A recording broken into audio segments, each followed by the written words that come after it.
మల్కాజ్గిరి నియోజకవర్గంలో BRS BJP నాయకుల మధ్య మాటల యుద్ధం ముదురుతోంది.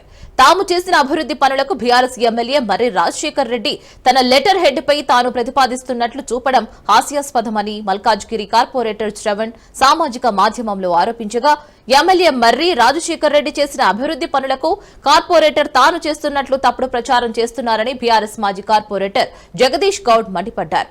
ఈ ఏడాది జీహెచ్ఎంసీ కార్పొరేటర్ల పదవీ కాలం ముగుస్తూ ఉండడంతో నాయకులు ఒకరిపై ఒకరు విమర్శలు చేసుకోవడం ప్రాధాన్యత సంతరించుకుంది.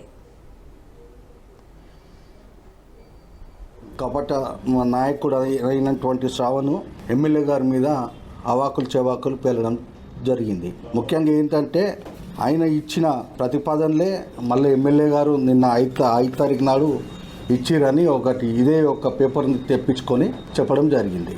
ముఖ్యంగా దీంట్లో ఉద్దేశం ఏంటంటే ఆల్రెడీ ఎమ్మెల్యే గారు ఇప్పటి వరకు ఆయన గెలిచిన ఒక 15 నెలల్లోనే కమిషనర్ జిహెచ్ఎంసీ కమిషనర్కి దగ్గర 7 సార్లు కలిసి ఈ యొక్క వినతి పత్రాలు ఇవ్వడం జరిగింది. దాంట్లో 25 కోట్ల రూపాయల ప్రతిపాదనలు టోటల్ కాన్స్టిట్యుయెన్సీకి సంబంధించి 25 కోట్ల రూపాయలు తోని ప్రతిపాదించడం జరిగింది. ఆయనకి ఇచ్చిన తదుపరి మన ముఖ్యమంత్రి చీఫ్ మినిస్టర్ రేవంత్ రెడ్డి గారికి 29 కోట్ల రూపాయల ప్రతిపాదనలు ఇవ్వడం జరిగింది. టోటల్ కాన్స్టిట్యుయెన్సీ మీద మాకు డెవలప్మెంట్స్ కావాలి అని ముఖ్యమంత్రి గారికి ఇవ్వడం జరిగింది అసెంబ్లీలో.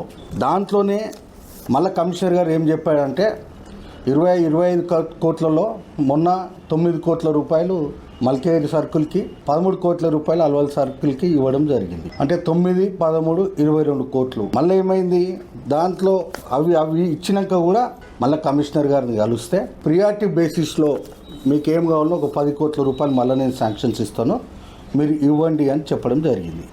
బీజేపీ కార్పొరేటరు అంతకుముందుకు ఇచ్చిన 10 ప్రతిపాదనలే దాంట్లో మళ్ళీ ఈ 10 కోట్ల రూపాయలు యాడ్ చేస్తూ ప్రియారిటీ బేసిస్ కింద 5 తారీఖు నాడు ఇదే నెల 5 తారీఖు నాడు ఇవ్వడం జరిగింది. ఆయన ఏమంటాడంటే మేము ఇచ్చిన ప్రతిపాదనలే సేమ్ డిటో మొన్న 5 తారీఖు నాడు ఇవ్వడం జరిగిందని నిన్న పత్రికా సమావేశంలో చెప్పడం జరిగింది.